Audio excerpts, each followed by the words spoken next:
আলাইকুম প্রিয় শিক্ষার্থীরা, কেমন আছো? ইংলিশ প্লাস একাডেমি চ্যানেলে তোমাদের স্বাগত জানাচ্ছি। প্রিয় শিক্ষার্থীরা, আজকে মূলত হাজির হলাম একাদশ দ্বাদশ শ্রেণীর শিক্ষার্থীদের হিসাব বিজ্ঞান প্রথম পত্র বইয়ের দশম অধ্যায়ের একতরফা দাখিলা পদ্ধতিতে তোমাদের অনেকের একটা বিষয় খুব বেশি সমস্যা হয়ে যায়, সেটা হচ্ছে উত্তোলনের সুদটা কয় মাসে হবে, উত্তোলনের সুদটা কয় মাস ধরতে হবে। এই বিষয়টা নিয়ে তোমাদের সবচেয়ে বেশি কনফিউশন থাকে। সো আজকের ক্লাসটা হচ্ছে তোমাদের ওই কনফিউশনটা দূর করে দেওয়ার মতো ক্লাস। সো তোমরা সবাই অ্যাক্টিভ থাকবা ইনশাআল্লাহ। আজকের ক্লাসের পর তোমাদের এই সমস্যাটা আর থাকবে না। প্রিয় শিক্ষার্থীরা, চলো তাহলে ক্লাসে ফিরি। আমরা দেখতে পাচ্ছি প্রতি মাসে উত্তোলন যদি করি, প্রতি মাসে যদি উত্তোলন করি, সেক্ষেত্রে মাসের শুরুতে যদি উত্তোলন করি তাহলে সেক্ষেত্রে 6.5 মাসের সুদ ধরতে হবে, এবং মাসের মাঝে যদি উত্তোলন করি তাহলে সেক্ষেত্রে 6 মাসে ধরতে হবে, এবং মাসের শেষে যদি উত্তোলন করি তাহলে সেক্ষেত্রে 5.5 মাসে ধরতে হবে। এখন প্রশ্ন হচ্ছে, সব তো ঠিক আছে, আপনার এরপরে নিচে লেখা আছে প্রতি সপ্তাহে উত্তোলন করলে শুরুতে হলে কত 26.5 সপ্তাহে ধরতে হবে, আবার যদি মাঝে ধরি তাহলে সেক্ষেত্রে 26 সপ্তাহে ধরতে হবে, এবং শেষে যদি হয় তাহলে 25.5 সপ্তাহে ধরতে হবে। এবং এরপরে প্রতি 2 মাস অন্তর অন্তর হলে সুদ ধরতে হবে 2.5 মাসের, 2.5 মাসের, এবং প্রতি 3 মাস অন্তর অন্তর যদি হয় তাহলে সুদ ধরতে হবে হচ্ছে 1.5% বা 1.5 দেড় মাস অথবা 1.5 মাসের। প্রিয় শিক্ষার্থীরা, এখন দেখো আমরা প্রতি মাসে যদি উত্তোলন করি তাহলে আমাদের উত্তোলনের টাকা কত হয়, 1000 গুণ 12, তার মানে 12,000 টাকা। এখন এই 12,000 টাকার উপর সুদ কত হবে? যদি সুদের হার যদি কত 10% হয় তাহলে সেক্ষেত্রে কেমন হবে? প্রিয় শিক্ষার্থীরা, একটু খেয়াল করি। প্রথমত আমরা বের করবো 6.5 মাস কিভাবে হয় সেটা একটু দেখাবো।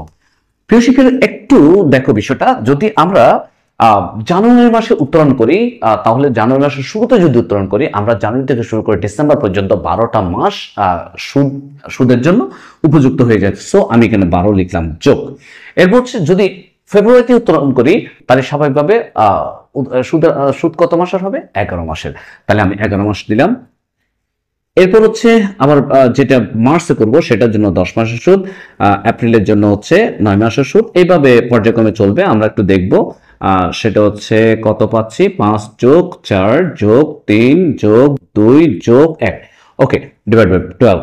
তাহলে উপরে উপরে যোগ করলে আমরা পাবো 78। কত পাবো? 78। নিচে 12 দিয়ে ভাগ করলে পাচ্ছি 6.5। প্রিয় শিক্ষার্থীরা, এইভাবে তুমি তোমরা সবগুলো মানে সবগুলোর কি বের করতে পারবা, কত মাসের সুদ দিতে হবে সেটা বের করতে পারবা। আমি এটা বের করে দিলাম মাসের শুরুতে হলে, ঠিক আছে।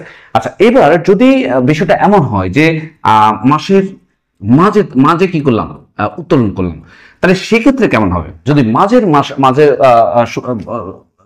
মাঝে উত্তোলন করা হয়, তাহলে প্রথমে জানুয়ারি যেহেতু 15 তারিখ উত্তোলন করছি, তাহলে জানুয়ারি 15 তারিখ পর্যন্ত আমি সুদ দিতে হবে না। কারণ হচ্ছে তাহলে হাফ মান্থের সুদ দিতে হচ্ছে না। তাহলে প্রথম যেটা জানুয়ারি মাসে উত্তোলন করলাম সেটার জন্য আমি সুদ দিতে হবে কত, 11.5 মাসের। লিখে দিলাম 11.5, 11.5। ওকে, এবার আমরা শেষের দিকে জায়গা, শেষের দিকে যেহেতু আমি কি করছি, ডিসেম্বরের 15 তারিখ উত্তোলন করছি, সো ওই দিক দিয়ে আমাকে সুদ দিতে হবে হচ্ছে 0.5 মাসের বা আধা মাসের। তাই 0.5 লিখলাম। এবার ফাইনালি এখানে যোগ করে আমরা পাচ্ছি 12 এবং 72কে 12 দিয়ে ভাগ করলে আমরা পাচ্ছি 6, অর্থাৎ 6 মাসের সুদ দিতে হবে।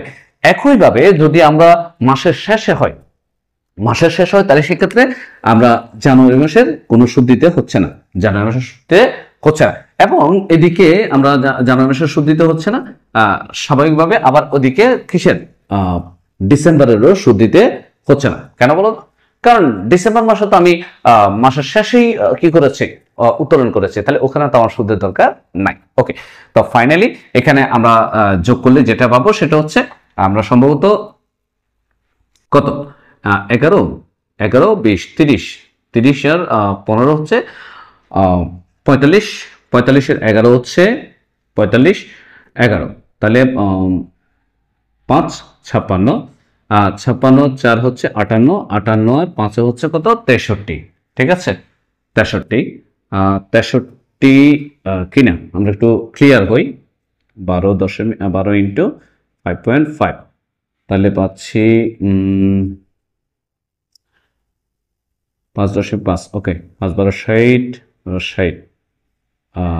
0, তাহলে হচ্ছে 6। আচ্ছা, এখানে 66 হবে, কত হবে, 66। প্রিয় শিক্ষার্থীরা, আমার আসলে হাতের কাছে ক্যালকুলেটর না থাকাতে আমি ক্যালকুলেশনটা করতে কষ্ট হয়ে যাচ্ছিল। তাহলে এই ক্ষেত্রে হবে 5.5। প্রিয় শিক্ষার্থীরা, আশা করছি বিষয়টি বুঝতে পেরেছ।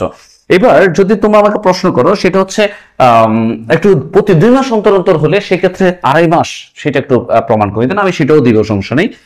সেটাও যদি আমরা প্রমাণ করতে চাই তাহলে সেক্ষেত্রে আমি বলবো একটু খেয়াল করতে হবে। যেমন প্রতি 2 মাস অন্তর যদি হয় তাহলে আমি জানুয়ারি ফেব্রুয়ারি মাস, ঠিক আছে, এই 2 মাস উত্তোলন করলাম না, ফেব্রুয়ারি মাসের শেষে উত্তোলন করলাম, তাহলে আমার 2 মাস সুদ দিতে হচ্ছে না, তাহলে দিতে হচ্ছে কত, 10 মাসে, লিখলাম 10। এরপরে 8 মাস, এরপর হচ্ছে 6 মাস, এরপর হচ্ছে 4 মাস, এরপর হচ্ছে 2 মাস, এরপর হচ্ছে 0 মাস। Okay fine. তাহলে এদিকে আমরা চাইলে 0 লিখতে পারি এটা। ওকে, এদিকে আমরা 12 দিয়ে ভাগ করব, 12 দিয়ে ভাগ করলে আমরা কত পাচ্ছি, 8 10 18, 18 6 24, 24 4 কত 28, 28 2 হচ্ছে 30। তাহলে 30 কে আমরা 12 দিয়ে ভাগ করলে পাবো 2.5। প্রিয় শিক্ষার্থীরা, আশা করছি বিষয়টা বুঝতে পেরেছ। এবার যদি আমরা বলি সুদটা কিভাবে নির্ণয় করব, তাহলে সুদটা কিভাবে নির্ণয় করবো সেটা একটু দেখাবো। যেমন প্রতি মাসে যদি কত হয়, 1000 টাকা হয়, তাহলে সুদের হার হচ্ছে কত, 10%। এরপর ইন্টু ইন্টু আমরা এখানে একটু সুদ লিখবো, সুদ, হ্যাঁ, ইন্টু হচ্ছে কত, 6.5। আমরা মাসের শুরুতে দিলাম 6.5। তাহলে আমরা এখানে পাচ্ছি 1000 ইন্টু 10%, মানে হচ্ছে কত, 100 ইন্টু 6.5, ফাইনালি পাচ্ছে 650 টাকা। প্রিয় শিক্ষার্থী, আশা করছি বুঝতে পেরেছ। এবার যদি প্রশ্ন করো, স্যার 1000 টাকার উপর সুদ ধরলেন কেন, এখানে তো টাকা তো 12,000 আছে। ওকে ফাইন, যদি 12,000 টাকা থাকে আমরা 12,000 টাকার উপর ধরতে পারবো, সেটা কিভাবে ধরবো সেটাও একটু দেখিয়ে দিব। যদি 12,000 টাকার উপর হয় সেক্ষেত্রে লিখবো সুদ সমান 12,000 ইন্টু 10% ইন্টু 6.5 ডিভাইড বাই 12, অর্থাৎ 6.5 নিচে আমাকে কি লিখতে হবে, 12 লিখতে হবে, অর্থাৎ 12 দিয়ে ভাগ করতে হবে। 12 দিয়ে ভাগ করলে আমরা ফাইনালি 12 দিয়ে যদি 1000কে ভাগ করি, 12,000কে ভাগ করি, তাহলে 1000 পাচ্ছি। 1000 এর 10% হচ্ছে 100, 100কে 6.5 দিয়ে গুণ করলে পাচ্ছে 650। প্রিয় শিক্ষার্থীরা, ওই যে একটা কথা আছে না, যে লাও সেই কত, সেটাই হয়েছে, অর্থাৎ এক্ষেত্রেও 650 টাকা সুদ বেরোচ্ছে। আচ্ছা প্রিয় শিক্ষার্থীরা, আশা করছি তোমাদের যে কনফিউশন এতদিন পর্যন্ত ছিল, আজকের পর থেকে কনফিউশন থাকছে না।